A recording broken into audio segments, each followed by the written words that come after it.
Hi, my name is Melissa, and today we're going to be learning about heat illness. The purpose is to help you understand what heat illness is, the symptoms of heat illness, and control measures you can put into place to prevent heat illness. Have you ever experienced heat illness before? Have you ever been working with somebody who's experienced heat illness? Did you know what to do when this is happening? All these answers, you should be able to answer all these questions by the end of my presentation. WSIB, the Ministry of Labour and Environment Canada, have many great tools and valuable information that you can check out online after the presentation, and I'll also be using some of that information throughout today's session. So what is heat illness? There's some main factors that contribute to heat illness. The air temperature in which you're working in, the airflow and radiant heat that can come from the sun, the furnace, or even the machines that you're working on.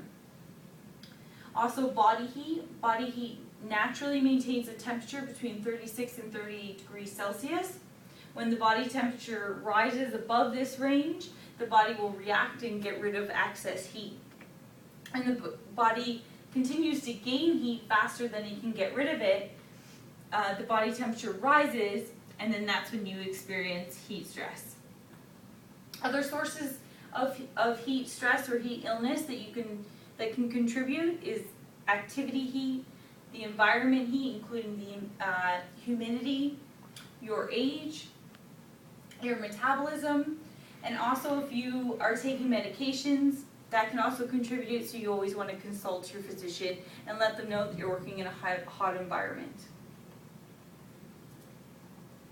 So disorders, heat-related disorders and symptoms that you can experience. There are many factors that contribute to heat illness, and when this happens, it can lead to these disorders. It can lead to an illness, disability, and even death. Being aware and recognizing the signs of heat stress is important in order to prevent it. So let's review some heat-related disorders and the symptoms. First one is heat cramps. This is caused by heavy sweating that occurs when performing heavy and strenuous work. When this sweating occurs, the body loses water and salt. Heat cramps occur from a salt imbalance in your body, and when it's not being replaced when you're having heavy sweating. Heat cramp symptoms are feeling pain in your working muscles. Heat cramps are serious because they can be warnings to a more dangerous heat illness, which leads me to heat exhaustion. Heat exhaustion is fluid loss in your body. This means that there's an adequate amount of fluid and salt intake into your body's cooling system.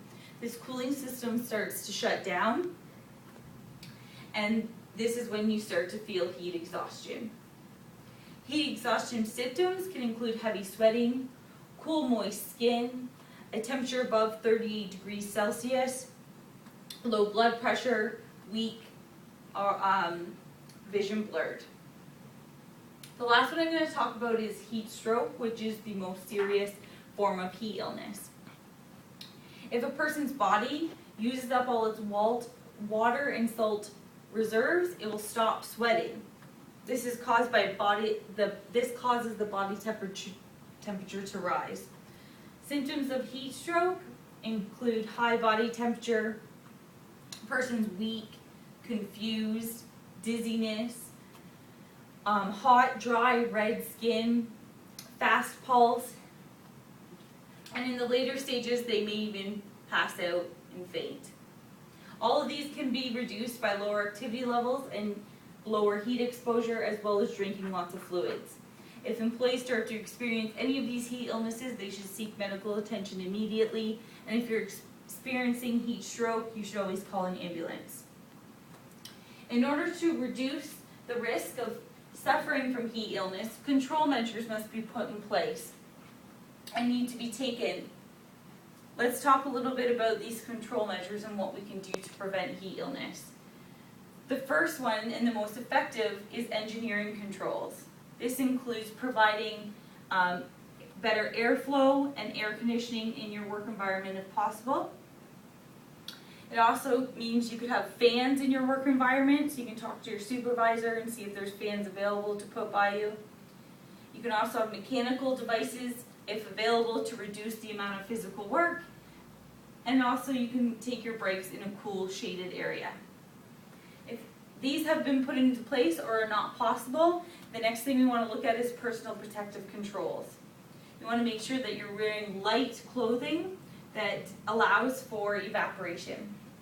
You always want to make sure that if you're working in the sun, you're wearing lots of sunscreen and you're reapplying all the time. Last but not least, we want to look at administrative and work practice controls. This includes making sure the employer has a proper policy in place and that all employees are following that policy. You want to provide training, which is why we're here today, to all the employees.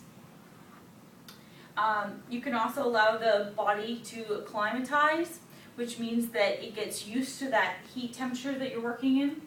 The Ministry of Labor says it can take up to 7 days for your body to acclimatize, but can take up to 30 weeks, from 7 days to 3 weeks for this to happen depending on the person. You also want to arrange for extra breaks to be given to allow the body's temperature to drop back down, and make sure you're scheduling the hardest physical work in the coolest part of the day. Always want to make sure employees are drinking lots of fluids and provide them with lots of water whenever working in heat. So as employees, you want to make sure that if you don't have water, make sure you're asking your supervisor to help you out with that. You always want to make sure you drink that water before you're thirsty. If not, by the time you get thirsty, you're already dehydrated.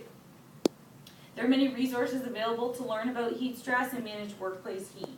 Being familiar with this information can be really helpful and can prevent safety issues in the future. This information talked about today came from the reliable sources of the Ministry of Labour, Environment Canada, WSIB, and the Infrastructure of Health and Safety. Are there any questions today? Bill?